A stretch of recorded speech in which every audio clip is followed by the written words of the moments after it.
What's up, everybody? Welcome to the next episode of Whiskey Delta, brought to you by Military Gaming League. In this show, we find the movers and shakers in the military and veteran gaming communities and highlight their contributions to enrich the lives of those around them. I'm your host, Mike Karnowski, aka Devil, and we're getting into some details tonight. Our guests this evening are from an up-and-coming new MMO. This project MMORPG. MMORPG. Look at that. They're already correcting me here, even though I'm a big I'm a huge fan of the genre. Huge. And we'll get into that. Our guests this evening from Defend the Night, we have Leksur and Scribbles. Gentlemen, thank you so much for joining us this evening. It's an absolute pleasure to meet you both. So let's get into some details.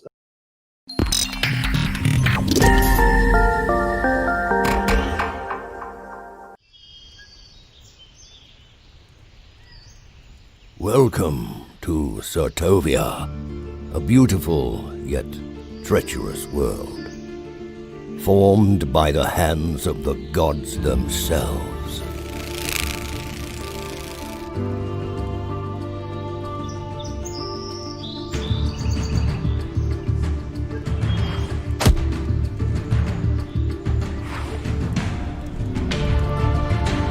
Join our adventure in perpetual daylight, that is, until storms in the dark blacken the sky.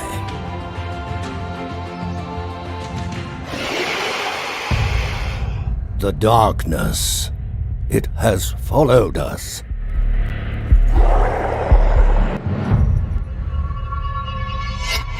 Evil and corruption abound.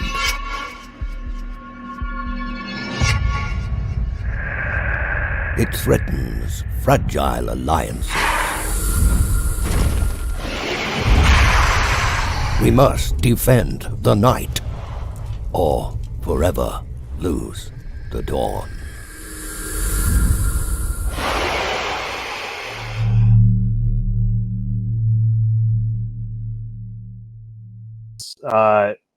We'll start, Scribbles. Let's start with you. Why don't you introduce yourself? Tell us a little bit about yourself. And tell us how you got into Defend the Night. Back in the early 80s, I was infatuated with the Sierra online games, and we just kept on plugging away at it, learned to code at an early age, and from there on, we just started to build our dream project with Defend the Night. We started in 2017 as a tower defense game, but after we found out our network was working really well, we continued on with our dream project of the MMORPG. All of us here are compromised of MMORPG fanatics, just really disenfranchised by the state of the genre. We're striving to make the game that we'd like to play. We really value honest design with no pay-to-win elements, and promoting social interaction to create a living, breathing world for our players to enjoy. Well, that's fantastic. Leksur, what do you got for us? Well, I'm Leksur. I came from a pretty troubled background. Gaming has quite literally saved my life. I literally would not be breathing oxygen right now if it wasn't for games. Coding is something that I got into as a career path pretty early, even though I'm not a coder for Defend the Night. I'm actually a designer. But I've played pretty much every MMORPG under the sun, as well as most RPGs, even some of the lesser known ones that would kind of make people go, what's that? Like Scribbles said, I'm a member of that disenfranchised majority of the MMORPG gamers. Me and Scribbles, we had met through a show that I was on called The Voices of Terminus, which covers specifically another indie MMO, which is called Pantheon: Rise of the Fallen. And the opportunity to work on Defend the Night came around, and he told me that we're going into this with the proper mindset. We're doing this for the players. We're not doing this for the bank account. We're not going to take the easy route. And right there and then I said, well, sign me up. I'm all in. And the rest is history. Yeah, we really honestly, we value that game development, that we're not trying to get your money. We're trying to gather all the data from you and trying to make it for the player. I come from the emulator community, so I've had for around 10 years, I've had control of some of those EverQuest emulators that you've probably seen out there. So we used to make our own emulators and run these projects for no money at all. So we're used to making this honest development happen. See, I have a much shorter explanation. You know that sign you see at the zoos that says, like, don't feed the animals? Or the signs you see around parks, like, don't feed strays? He didn't listen to those, and now he just can't get rid of them. Yeah. No, I seriously, he has some great ideas. So when we get together, it becomes some literally magic, because that's what we do in MMORPGs. We make magic. So those of you that don't get to see the video, we're going to do jazz hand. Magic. Magic. So why the push for connecting as much as possible with military and veteran communities? Why the continued drive for that? The continued drive for the military. I mean, I'm a military member. Was many years ago. I'm old now, but back in the 90s, I did a little bit of. I was Air Force veteran, so to me, it's like I value a lot of input that the military has and the discipline that they had, and there's some kind of bond that we have with the brothers that served, and sisters, of course, that served in the military that I just connect with. That's just me. How about you, Lex? Well, I think one of the reasons we target them is simply because we've both been there. We know, maybe not firsthand, but we've been exposed to some of the things that veterans do have to deal with. Gaming is a great outlet. It's therapeutic. It can help you just center yourself. There's so many benefits to it that veterans and active military personnel can both benefit from. And let's face it, it really is on a rather inexpensive side of things when you compare, say, therapy or other such things. So it's a really good option. It's our way of trying to extend what helping hand we can. And in the event that they don't need the helping hand, you know what? Then we'll just give them a high five and have some fun. Right. There's many countless days that I spent when I was in the military. Like every weekend, I'd hop into EverQuest and just go to town, just exploring their world. And a lot of the deployments we went on, that was the only thing to do. So either you went out and drank yourself silly, or you played video games, and that was one of the things that we did. So not saying everybody in the military drinks, but back in the 90s, that was a big thing. Yeah, I heard enough stories. My dad was in the Navy, and there are plenty of stories. So let's talk a little bit more about the game. Like, it's always great. Just step back there for a second. It's always great to hear about folks that continue to support military veteran organizations. It's fantastic. Recognizing that it can be an absolutely wonderful outlet, and building upon it is an absolutely great thing. We at Military Gaming League absolutely appreciate being able to connect with folks just like you that are continuing to do things out there in the community. It's fantastic. So let's talk a little bit more about Defend the Night and what y'all are trying to do with it. In terms of an MMO, can you talk a little bit about the style? Obviously, we know it's still in development. You're obviously still working on it. It's in is it in alpha? Is it in beta? What can you tell us a little bit about it? So it's in a true alpha state. It's not one of those things where you can. There's a lot of testing going on. Things are changing a lot. It's not something that we want a bunch of people in that don't, we want testers in that can test and give us feedback of what's broken. So that's where we're at with Defend the Night. Now we update Twitter weekly on what we're working on. So it's honest development. So everything that you see from Twitter, or everything that we put out into the public media, social media space, is something that we're working on right now, real time. So you can always go to our Twitter feed and see what we worked on for that current week. That's very important to us. Yeah, I mean, that you don't really see a lot of even indie developers doing the whole honest approach to that extent. You'll see like a monthly, and it's usually like a very small quip of what they've done, or they get overly technical for one reason or another. But to explain Defend the Night, it's dark fantasy. We like to say horror, but I don't think it's going to go for a true horror vibe. Just dark, gritty, and spine-tingling, really. Ooh. We believe that the darkness, when you're in a cave, should really throw some warning bells in your head if something bad's going to happen. But we're not going to go for this, something's going to jump out of the dark, tear your throat out with its teeth, and whip your dead body all around and spray the walls of blood kind of thing. So parents out there, don't fret. We're just going a little darker than most people, but at the same time, we're trying to keep a lot of familiarity with, like, say, high fantasy.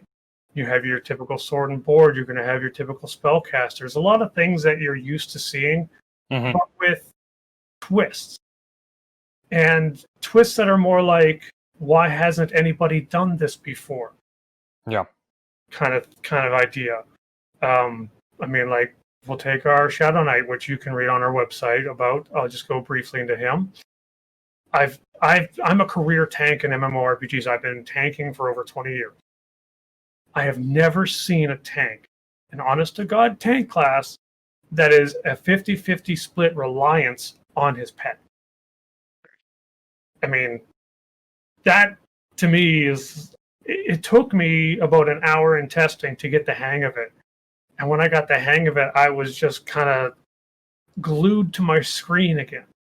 Because here it was, I'm tanking, I have a pet, I'm zipping around, I've got all these little tiny abilities that help me interact with my pet, and really push the limits of what the class would have been capable of without that pet.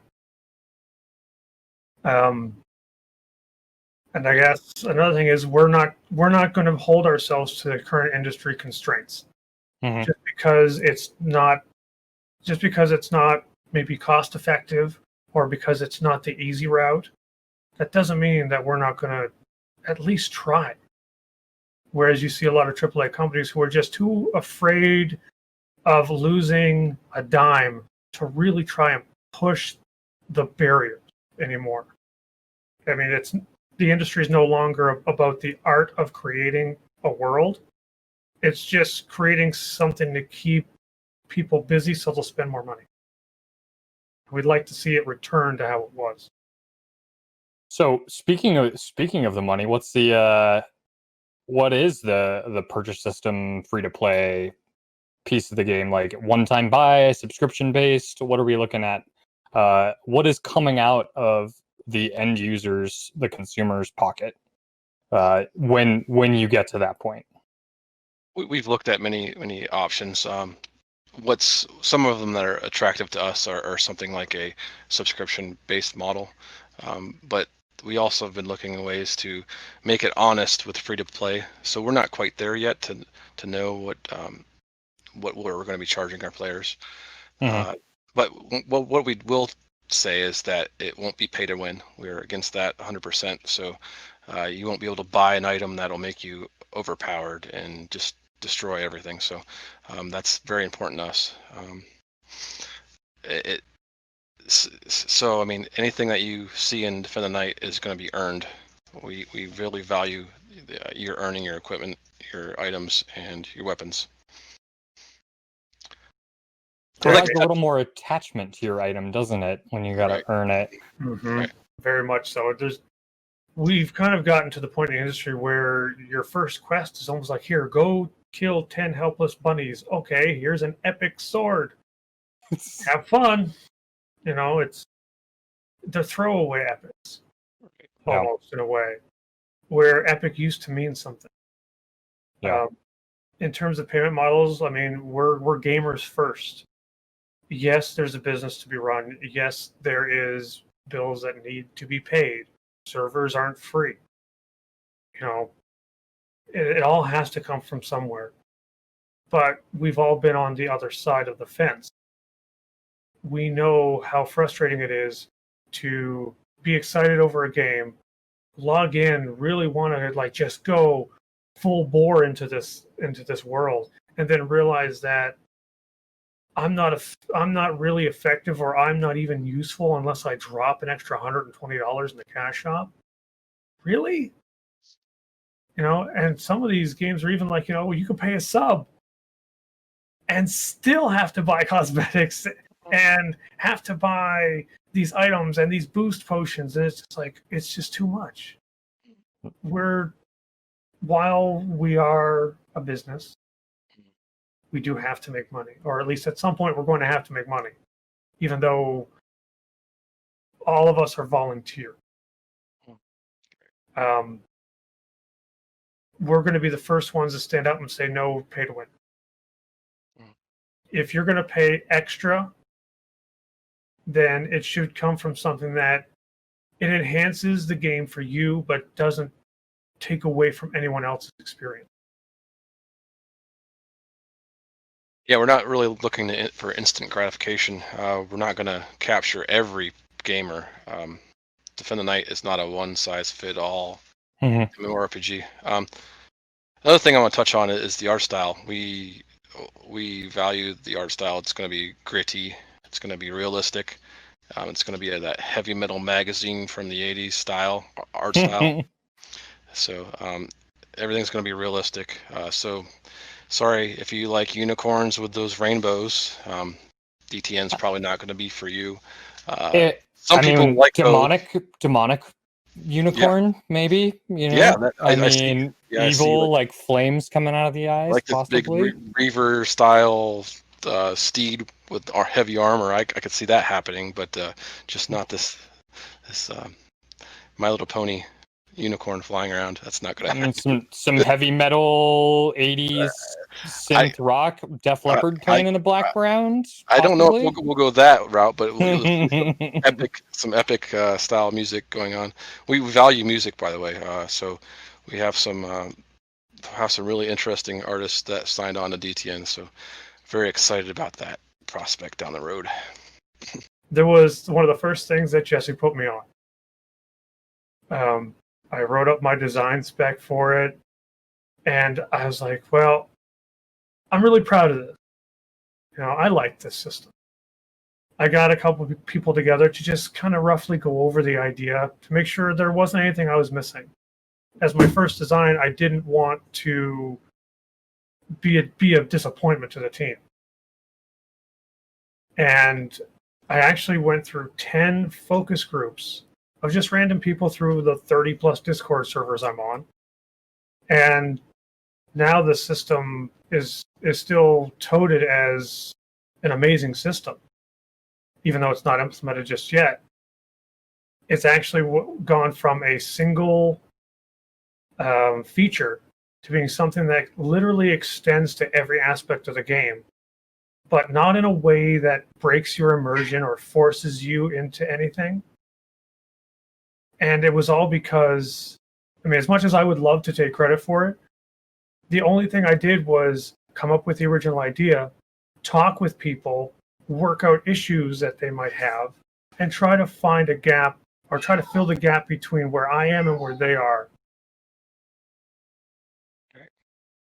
I'll be right back.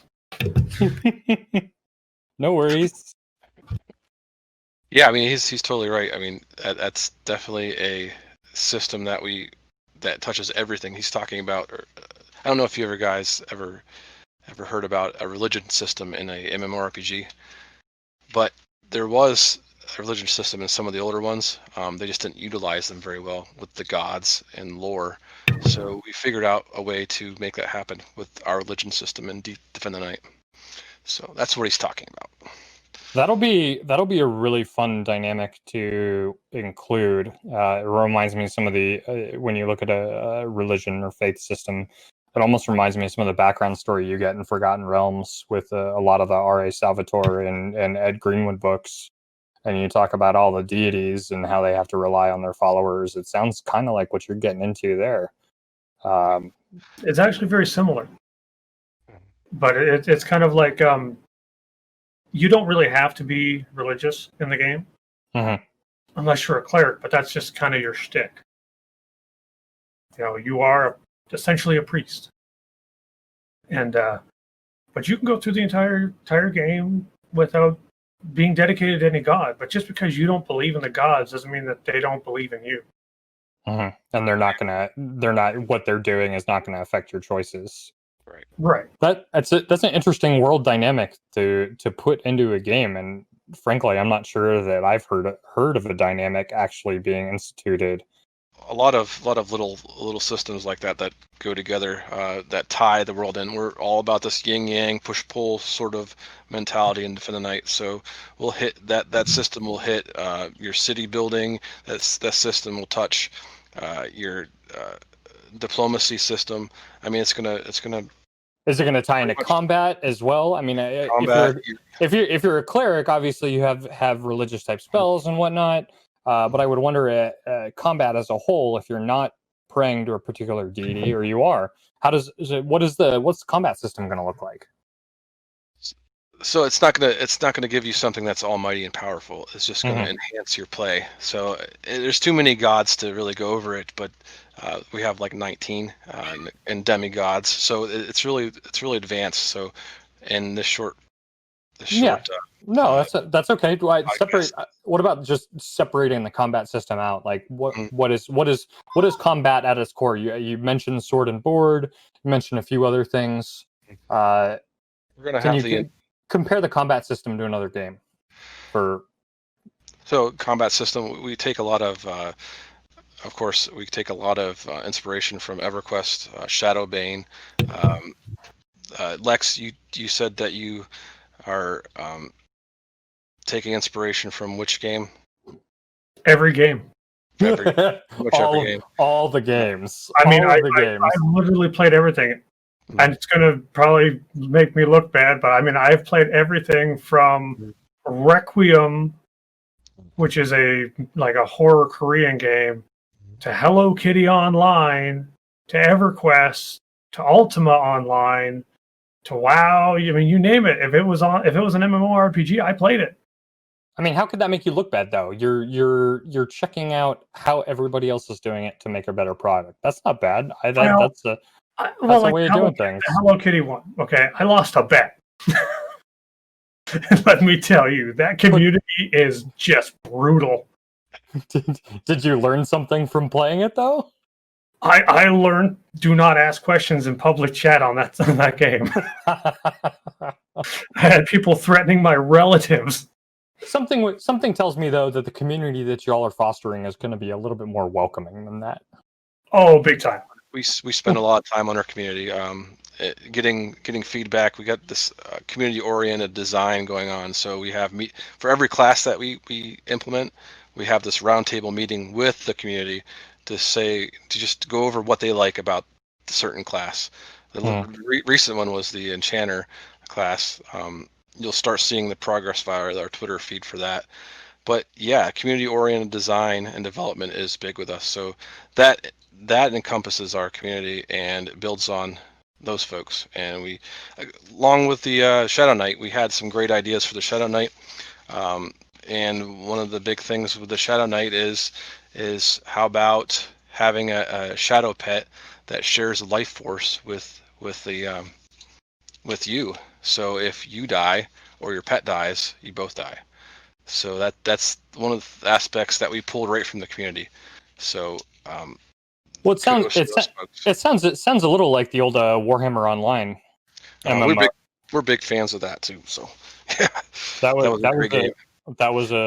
a running around with a giant panther, cat thing, tiger, whatever it was. I don't remember. I played it a little bit. I think it was a lion. It was a lion. Yes, thank you. Yeah. Yeah, it was a great game. It was a fun game. It's it kind of just too bad it went out like it did. But there's emulators. Warhammer is a classic example of how It's not the game that made it die. It's the management. Yeah. So what's the? I mean, obviously, you said you're really in a true alpha stage. Do you? I would imagine you have some ideas already for endgame content. What is endgame PvE looking like for you? Because as we all know in the gaming industry, people get to endgame, end state, and there's nothing left for them to do. There's nothing to keep them engaged for very long. For PvP, PvP and PvE. We can go into both. Well, I think the big thing we got in Defend the Night, PvP is going to revolve around player versus player with a purpose. That's the design tenet. Not really a tenet, but focus that we want to keep, that player versus player mentality. So if you're just sitting there and having a bad day, you can do your quest or whatever you have going on and not worry about some guy taking you out. So PvP is going to involve around a specific goal, not like similar to how Warhammer Online did it, maybe not as instanced, but it's going to have a purpose. A little more objective based. Right. So you're not. It's not going to be like Mortal Online or where you're fighting all the time. You'll have a purpose and a destination, and maybe a zone that is flagged PvP that you'll have a task to do, and that task will give you certain rewards that encompass the difficulty of doing that objective. So PvP with a purpose. SWTOR had some really great ideas for PvP, but they also had some really bad ideas. But that they were taking what people did right. So, like, I'm not saying that we're going to have anything like Hutball, but I mean, Hutball was unique. It was fun. It was engaging. And if you look at that, you're really just doing a sports match. But it makes perfect sense. It fits into the world. It fits in with the lore. It fits in with the play style. I mean, it was a win all the way around. So what we have to do is we have to look at what we have. How do we encompass and check all those boxes as well? Because if we can do that without making the mistakes of the past, we could be onto something really great. And the same kind of holds true with PvE. I mean, people love raiding. I was a big-time raider in EverQuest. I remember sitting at my PC for 3 days straight, just raiding and farming and just trying to get all the good stuff. So there's gonna be that aspect. Some people just like to run around and be a completionist, do all the quests. Well, you'll be able to do that too. You want to explore? Let me tell you something. There's definitely going to be room for exploration here. Not just this, hey, it's an open world, run to all the corners and get an achievement, like some games. This is literally, this is literally going to be like the dungeons for DTN are massive. Okay. I mean, the first time that we had one put into the game, and they're non-linear too. They're non-linear. We got together as a team, jumped on to run through it by Pi, our dungeons or environmental designer. One of the other titles.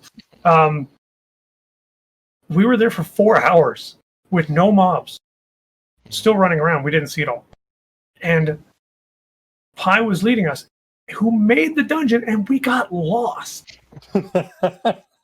That's how big these things are. And he builds them and walks through them thinking, how do I change the terrain to really throw people off when they're trying to backtrack a little bit? Or how do I add something hidden that's not just oh, look, it's a door, go through the door and here you go. How do I give them an experience rather than just how do I give them something to keep them busy for 30 minutes? And you say it's going to be non-linear play. Does that mean the dungeons are also going to like mold, move? Are they going to be the same? Not necessarily, but there will be some dynamic events to it. In a fashion. Yeah, false floors. Yeah, false floors, false walls, traps, events. If they're also non-instance, they're open. So they have to be very large and accommodating for multiple groups. That also means that we have to have large amounts of bosses and interesting places to go, different sceneries, different quests. We need the full gambit here, not just hit the LFG system, go in, run through, kill everything in one go, and then you hit the queue again. When you go do a dungeon in DTN, what I like to tell people is you're going on an adventure. You're not doing a dungeon. Yes, it's a dungeon. Yes, you're doing it, but you're going on an adventure. And I like to touch on the quest system too. We're not really, you won't see the question marks above their head or exclamation points above heads. It's going to be a real life, like you have to talk to the NPCs to get clues about what you should be doing or what you could be doing. But you don't have to do that. You can just go through and kill things and just destroy stuff and just really get immersed in your environment. You don't have to have this set path. So it's going to be a more open world sand park is what we like to call it. It's going to have a storyline, but you're going to be able to have the freedom to go about the world and do what you want. So is everything going to be open right from the beginning? Right. We're going to have instancing, but only instancing that makes sense. Only instancing because there's going to be issues with in-game mobs or we just can't. Our networking is not. It would affect our game if it didn't cohese together. So very seldom we'll be using instancing. So, gentlemen, we're going to wrap this up. We're getting towards that witching hour. So please, once again, hit me with your socials so we can pass those around to the community at large. Twitter handles, website, email addresses if you so desire. Because I would imagine some people probably want to send you some CVs and resumes for sure. Yeah, for us, the website is www.defendthenightgame.com. We also have some social media that's exciting at Defend the Night. You can go ahead and look us up there. We also have a Discord. That's discord.gg/Defend the Night. That'll get you right to us. And we were just certified by Discord as a gaming company, so that was exciting for us. We like to see everybody that has a willingness to work with us to give us an email. Jesse at defendthenightgame.com. That'll get over to me. So if you are interested in showing us what you have, go by all means, give us a CV and a portfolio. I don't really do a whole lot of social stuff. So the best way to find me is on the Defend the Night Discord. Well, fantastic. Gentlemen, thank you so much for joining us this evening. This has been another Military Gaming League production of Whiskey Delta. Our guest this evening, Scribbles and Leksur from Defend the Night, a up-and-coming MMORPG, release date yet to be determined. But from everything that they're talking about, this is one you're going to want to watch out for, folks. I'm Mike Karnowski, aka Devil, and we got in some serious gaming details this evening. Thanks for tuning in.